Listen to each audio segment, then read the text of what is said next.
A primeira fase do Campeonato de España de Seleccións Autonómicas chega a Sanxenxo para ofrecer un espectáculo de calidade a todos os que acudan a esta cita futbolística. E seguramente volverá a ser un éxito, que o que queremos en definitiva é que se leven a mellor imagen posible deste municipio e tamén de Galicia para que poidan volver, que en definitiva é do que realmente se trata cando un fai un evento para promocionar un pobo, unha vila ou neste caso para promocionar tamén Galicia. Portonove e Vilalonga, máis concretamente os campos de Baltar ou de San Pedro, serán os emprazamentos nos que as seleccións masculinas sub-16 e sub-18 xogarán esta primeira fase que durará dende o vindeiro 27 ata o 29 de decembro. Os de 16 anos xogan ás 10:30 da mañán, os de 18 anos xogan ás 12:30 da mañán, o día seguinte no campo de San Pedro en Vilalonga, pois o mesmo xoga a Comunidade Valenciana con Extremadura, tamén ás 10:30 os 16 anos e ás 12:30 os 18 anos, e despois o sábado repiten outra vez en Baltar ás 10:30 os 16 anos, que é Galicia Comunidade Valenciana, e tamén Galicia Comunidade Valenciana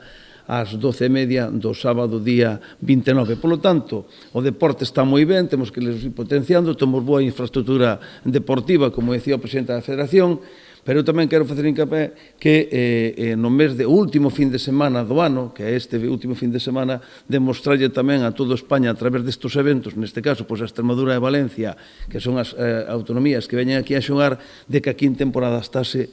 baixa estáse moi ben, e, por tanto, demostrámoslle no último fin de semana que Sanxenxo é un lugar magnífico para vir a disfrutar del tamén en inverno, tamén en temporada baixa. As seleccións de Galicia, Extremadura ou a Comunidade Valenciana participarán nesta primeira fase, na que os encontros se disputarán en horario de mañá e que serán de balde para todos aqueles que se queiran achegar ata Sanxenxo.